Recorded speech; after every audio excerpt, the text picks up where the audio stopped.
মানুষ বলে যে নজর লাগে, আসলে কি নজর লাগে? লাগলে এর কাটানোর উপায় কি?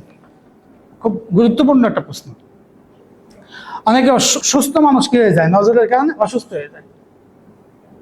এটা আসলে কোনো ইসলামের অস্তিত্ব আছে কিনা? জি ভাই, নজর লাগে, এটা হক।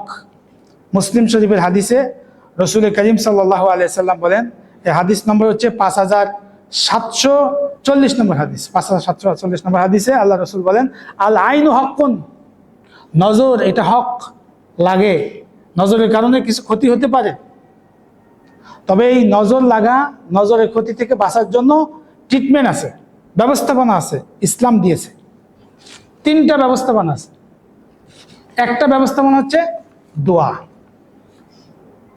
হাদিসে আসছে, এটা মুসলিম শরীফ হাদিস, এই দোয়াটা পড়তে হবে, উইযু বিকালিমাতিল্লাহি তাম্মাত মিন কুল্লি শাইতানিন ওয়া হাম্মা ওয়া মিন কুল্লি আইনিল লাম্মা। এই দোয়াটা যদি কেউ পড়ে, নজর লাগলেও দোয়ার বরকতে সে সুস্থ হয়ে থাকবে। 2 নম্বর হচ্ছে যে ঝাড়ফুঁক করা যেতে পারে, যেই ঝাড়ফুঁকের শিরক নাই, কুফরি নাই। যেমন সাহাবায়ে কেরাম রাদিয়াল্লাহু তাআলা রাসূলকে বলছিলেন যে ইয়া রাসূলুল্লাহ কুননা নারকি ফিল জাহিলিয়া, আমরা তো জাহিলি যুগেতে একটু ফুফা দিতাম।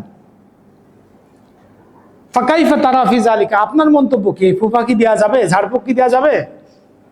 তা আল্লাহ রসুল বলছেন, ইরিজু আলাইয়া রুকাকুকুম, তোমরা যেই ঝাড়ফুঁকগুলো দিয়ে থাকতে জাহিলি যুগে, ওটা আমাকে দেখাও, আমাকে আগে দেখাও।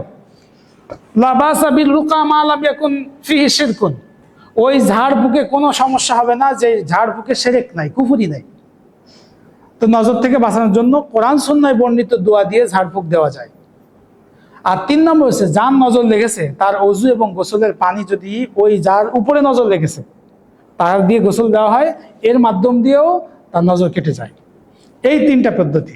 একটা হচ্ছে দোয়া, 2 নম্বর হচ্ছে শরীয়ত সম্মত কোরআন হাদিস থেকে বর্ণিত ঝাড়ফুঁক, আর 3 নম্বর হচ্ছে গোসালা, ওই লোকের পানি, গোসলের পানি, ওযুর পানি দিয়ে যদি যার উপরে নজর লাগছে তাকে যদি কি গোসল দেওয়া হয়।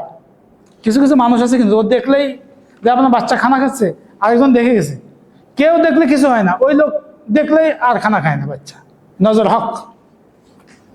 তবে নজর থেকে বাঁচার জন্য আমাদের দেশে কিছু কুসংস্কার আছে। কুসংস্কার আছে। নাম্বার 1 কুসংস্কার, বাচ্চার কপালে টিপ দিছে। যদি আপনি জিজ্ঞেস করেন এটা কি জন্য দিয়েছেন, নজর থেকে বাঁচার জন্য। লাউ গাছে ঝাঁটা বেঁধেছে, কি জন্য? বলে নজর থেকে বাঁচার জন্য। আবার অনেকে নজর থেকে বাঁচার জন্য ঝাল পোড়ায়, গায়ে দিয়ে তারপর ঝাল পোড়ায় দেয়। অনেক দেশে আছে লবণ পানি ছিটাই দেয়, কোথাও আছে পানি ছিটাই দেয়। বিভিন্ন পদ্ধতি আছে।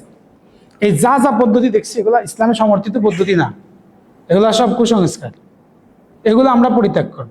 বাচ্চার কপালে টিপ দেওয়ার মাধ্যমে নজর দূর করা, এটা ইসলাম সমর্থন করে না, টিপই তো সমর্থন করে না। বাচ্চাকে আপনি দোয়া পড়াই দেন, ফু দিয়ে দেন, ঝাড়ফুঁক করেন, ইনশাল্লাহ বাচ্চা সুস্থ থাকবে।